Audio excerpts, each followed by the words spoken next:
여러분 안녕하십니까? 저는 주택관리사 16회 합격자입니다. 오늘부터 제가 주택관리사 학습하는 방법 및 그리고 1차 과목 중에 민법 과목과 2차 과목 2차 과목 주관식에 대비해서 강의를 하도록 하겠습니다. 저는 주택관리사를 2달 만에 합격을 했습니다. 1차를 준비하는 과정과 2차 시험까지는 2달의 기간이 있는데 1차는 직장을 다니면서 직장 내에서 시간 날 때마다 공부를 했고, 특별히 회계 원리를 중심으로 집중적으로 한 달 정도 공부를 했습니다.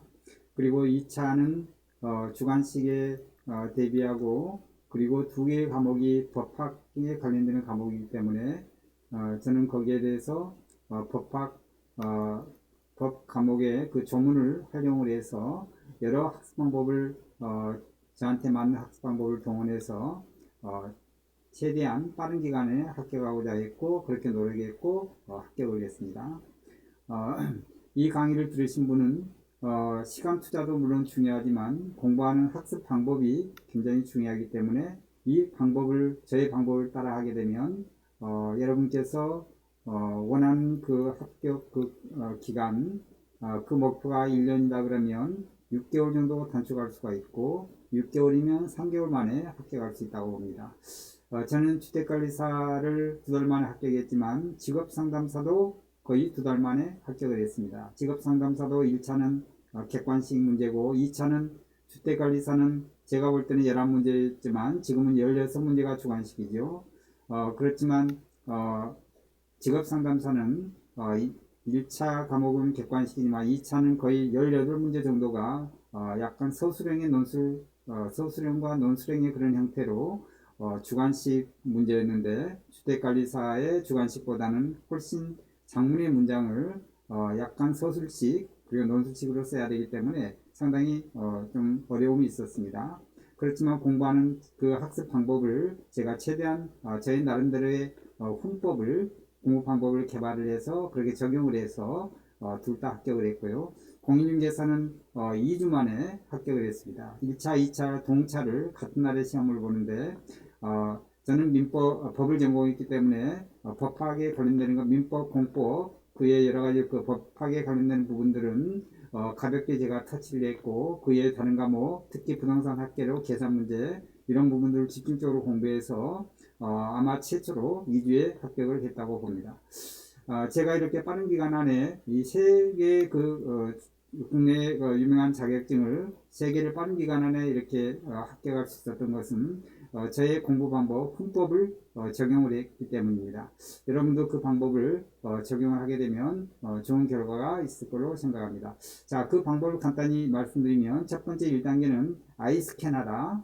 아이니까 눈입니다. 눈으로 가볍게 훑고 지나가는데, 이게 중요한 것은 빠른 속도로 해야 된다는 겁니다.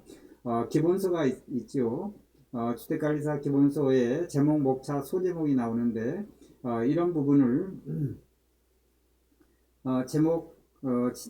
기본서하고 기출문제를 최대한 처음에 활용을 해야 되는데요. 자,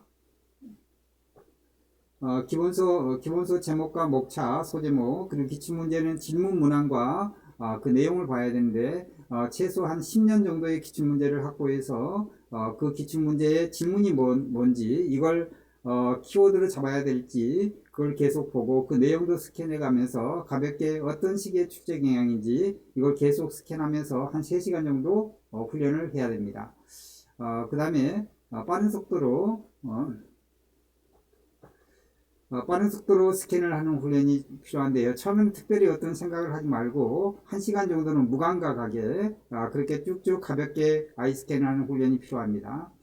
결국 이 학습 방법은 정신 능력에 따른 정신 훈련이기 때문에 어떤 방법을 어떻게 적용하느냐, 이게 굉장히 중요합니다. 그래서 무감각으로 1시간 동안 스캔 훈련을 하는 겁니다. 나머지 2시간 동안은 의미를 되새기는 건 해야 되는데요. 자, 2시간 동안에는 의미나 의미나 그 다음에 이미지화를 해야 됩니다. 말이 좀 어려울지 모르겠지만 그 법률 용어가 나오든지 아니면 그의 스캔해야 될 중요한 그 키워드를 이걸 잡아야 될지 이 부분에 대한 거 그런 키워드와 그런 법률 용어와 그런 제목과 소제목을 가지고 의미를 나름대로 나의 지식에 기반한 나의 평소에 알고 있는 것에 기반한 의미를 되새기는 게 필요하고 그걸 반복적으로 그 의미를 되새길 필요가 있습니다. 그리고 그걸 이미지화하는 거예요. 나름대로 그림을 연상해 보는 거고 상황을 연상을 해 보는 겁니다. 그 이미지화 훈련이 한 2시간 정도 쭉 넘기면서 기출문제와 기본서를 넘기면서 2시간이 부족하면 4시간, 5시간 들여서 이 이미지와 그 다음에 의미와 그 다음에 이걸 가지고 스캔하는 스캔 훈련 이걸 총 합해서 최소한 3시간에서 그 3시간을 부족하면 5시간, 6시간 이렇게 훈련을 해야 됩니다. 이런 가운데서 그 키워드를 잡을 그런 용어들이 생소한 용어들이 나올 수가 있는데요. 그럴 때는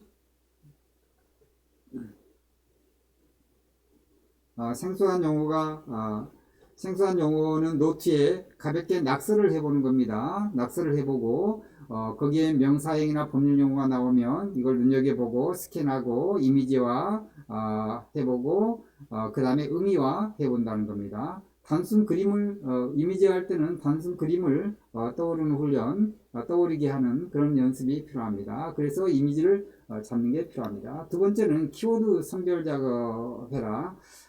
이 기본서의 내용을 다 암기한다는 건 어렵고요. 그걸 100%다 이해를 해가면서 공부하는 것은 시간 낭비입니다. 그래서 시간을 단축하려면 키워드 선별 작업 이게 이제 중요합니다. 그 키워드 선별 작업하기 위한 1단계로 좀 전에 아이스캔 하는 거고요. 그 다음에 2단계로 이 키워드 선별 작업을 하는데 처음부터 이 키워드에 정답이 있는 게 아닙니다. 그래서 처음에 수첩을 만들어서 간략화할 필요가 있습니다. 간략화해야 되는데 그렇게 하려면 A4 용지에 A4 길이 정도의 수첩을 세로 길이를 해서 가로로 해서 A4 길이 정도의 수첩을 만들어서 거기에 2개씩 키워드를 적는 겁니다. 하나 적으면 많이 넘겨야 되기 때문에 시간이 많이 걸리기 때문에 2개씩 키워드를 적는 겁니다. 거기에 낙서나 이미지 아까 말씀드린 그 낙서나 이미지 이게 필요하고요. 자, 이렇게 이미지화하고 키워드 작업을 하면서 선별 작업을 하면서 의미와 이미지화가 잘 되는 게 있고요. 자, 이렇게 의미와 이미지화가 잘 되는 게 있으면 그것은 파란색으로 밑줄을 긋는 거예요. 그 수첩에. 그렇지만 이미지화가 잘 안 될 수가 있겠죠. 자, 그런 것은 빨강색으로 표시를 하는 겁니다. 빨강색으로 이미지화가 잘 안 된 것은 빨강색으로 표시합니다. 자, 그 다음에 추가적인 어떤 키워드가 있을 수 있으니까 스캔을 마지막으로 할 때는 이런 추가적인 그런 아이스캔을 통한 이미지화가 필요하다고 볼 수 있습니다. 자, 이렇게 해서 저는 제가 강의하고자 하는 것은 이 키워드 작업이 그 다음에 3센텐스의 문장을 압축하는 훈련, 풀이하는 것을 이걸 이 강의 시간에 보여주면서 여러분이 저의 이 방법을 적용을 해 보시라 그런 말씀입니다. 자, 그래서 이 키워드는 한 몇 개 정도가 적절하냐 그러면 자, 민법은 한 100개 정도, 회계원리는 50개 정도. 회계원리는 계산 문제가 많기 때문에 계산 문제에 관련되는 중요한 키워드를 잡고 거기에 있다는 푸는 연습, 그걸 정형화된 연습을 해야 되는 겁니다. 그렇지 않고 시험장에서 그때 생각을 해가면서 문제를 푸는 것은 시간적으로 굉장히 많은 시간이 걸리기 때문에 제대로 문제를 풀 수가 없습니다. 그래서 회계원리는 키워드를 잡고 거기에 따른 문제 푸는 방법, 그 다음에 순서, 그 다음에 거기 과정 이런 것을 수첩에 적어야 되는 겁니다. 그래서 회계원리는 50개 정도면 충분하고 시설 계량도 50개. 자, 주택관리 관계법규가 있는데 그건 80개 정도. 이건 법이 한 특별법을 포함해서 주택관리 관계법규는 국내에 저희 법 중에 13개 정도의 법이 있습니다. 그걸 80개 정도로 정리를 하는 겁니다.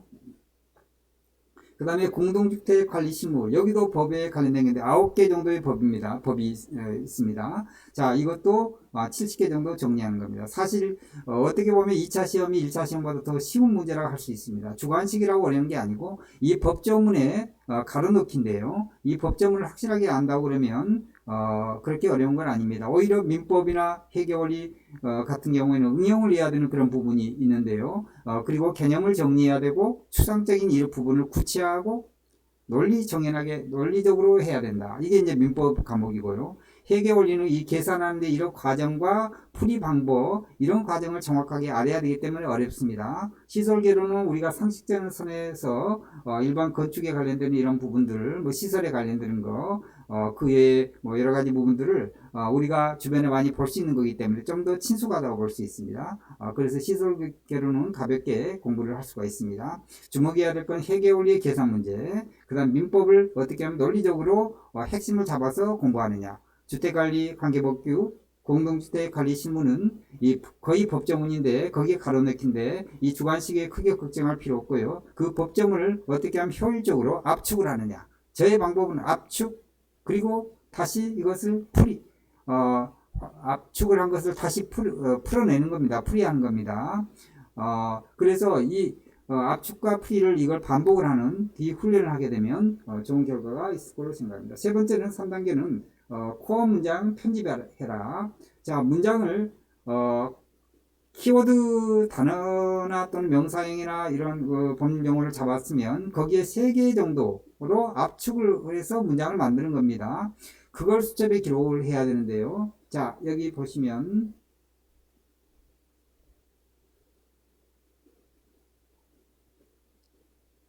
압축하기는 각 키워드당 3문장 이대로 하는 게 좋고요. 그리고 수첩에 기록하는 것은 문장을 너무 길게 적으면 굉장히 복잡하고 암기하기가 좀 어렵습니다. 그래서 단문이나 중문으로 압축하는 게 좋고요. 각 문장에서 중요한 명사형 단어를 3개 이내로 압축을 하는 겁니다. 그리고 이미지는 여백에 간단하게 그림을 그리든지 간단하게 표시를 하는 게 좋고요. 여기서 그 압축을 했으면 그 3개 키워드의 그 단어와 그리고 압축한 문장 간에 이것을 아이스캔을 또 반복을 해야 됩니다. 이걸 5회독 정도 하면 실력이 늘게 되고 그리고 중요한 어떤 뼈대를 잡을 수가 있는 겁니다. 자, 그래서 이 압축하는 것은 예를 들면 한번 보여주면 채권 양도를 보면요. 자, 채권 양도 있지요. 채권 양도에 관계된 중요한 문장이 한 4문장으로 요약할 수 있습니다. 채권이 동일성 유지하면서 이전하는 계약이다. 채권을 이전시키는 중물권에게는 낙성 들어식 계약이다. 법률에 의한 양도 금지 및 채권 성질에 의한 제한이 있습니다. 양도인이 채무자에게 통지 또는 승낙이 없으면 대항하지 못한다. 제3자나 채무자에게 대항을 못합니다. 자, 이렇게 긴 문장을 이것을 1차 선별을 지금 해서 이 문장이 나왔는데 2차 선별을 하게 되면 여기서 더 줄일 수가 있습니다. 이 4개 문장을 3개 문장으로 줄일 수 있는데 쉬운 문장은 빼는 게 좋습니다. 이미 이 정도는 따로 반복하지 않아도 알 수 있는 것은 빼는 거. 1번은 채권이 동일성을 유지하면서 이전을 해야 되죠.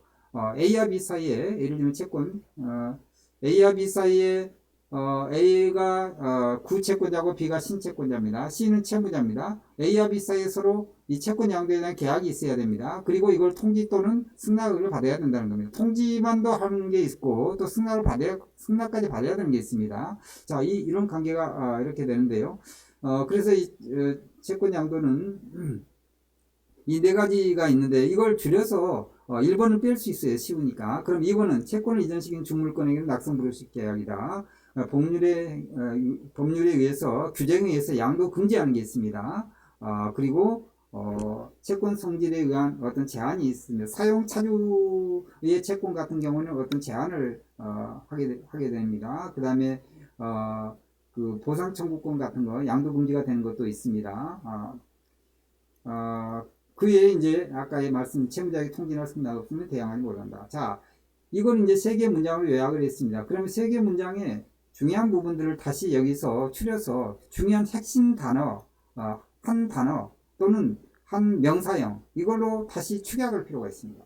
자, 1번은 동일성 하면 동일성 하면 이 채권이 동일성을 유지하는 거구나. 그렇게 이전하는 거다. 이렇게 풀어갈 수가 있어야 됩니다. 자, 2번은 중물권행위입니다. 채권을 이전하는 중물권행위인데 물권에 준하는 거죠. 그러니까 채권을 이전하는 겁니다. 이것은 채권 양도는 채권을 이전하는 거지 그의 물권을 이전하는 게 아닙니다. 그 물권하고 비슷하지만 그리고 낙성 불효식 계약이다. 요식이 없는 불효식 계약이다. 그리고 승낙과 의사표시하고 거기에 승낙을 하는 낙성 그리고 어떤 요식을 갖추는 불효식 계약이다. 이렇게 풀이할 수 있어야 됩니다. 금지, 양도 금지가 되는 그런 것들이 있다. 그런 채권 양도가 있다. 그리고 통지를 해야 되는 통지 또는 승낙 여기까지 연결해서 생각할 수 있어야 됩니다.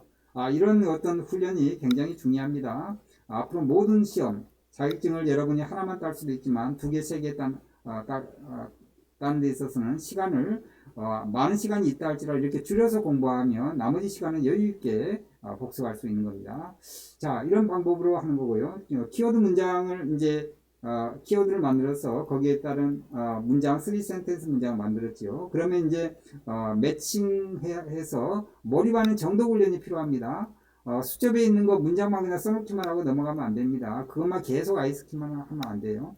이 문장을 이제 깊이 있게 한번 생각을 해보는 거고 정독을 해야 돼요. 그런데 여기 한계가 있습니다. 암기 잘 안 되는 거 끝까지 계속 가져갈 수는 없습니다. 이 정독에서는 제가 해보니까 이것은 한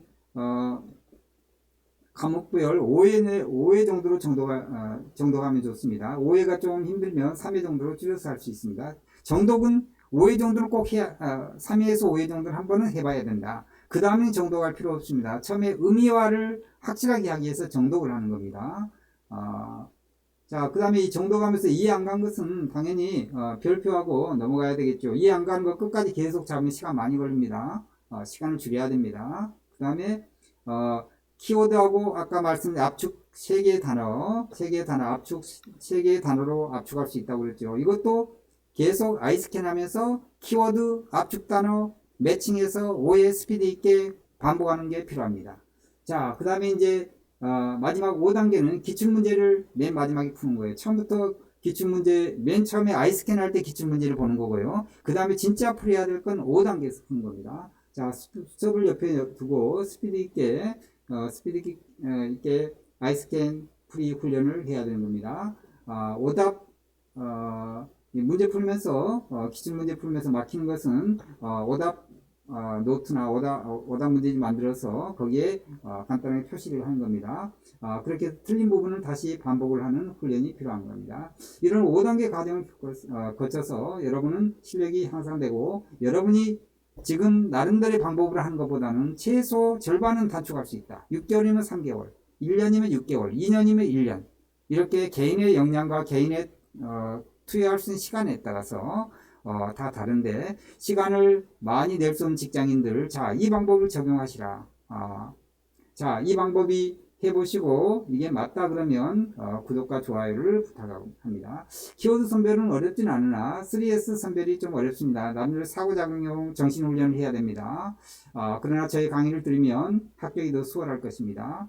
제가 민법은 그 예정은 100개 정도 아까 키워드 작업 말씀드렸지요. 강의는 전체 제가 민법을 한 60강 정도 준비를 했고요. 그리고 2차 과목도 2개 주택관리 관계법규 그 다음에 공동주택관리 실무 이거 2개 합해서 60강 을 강의하게 됩니다. 그래서 여러분은 이것을 저의 강의를 참고로 하면서 그 방법을 적용을 해보면 좋은 결과가 있을 거로 봅니다.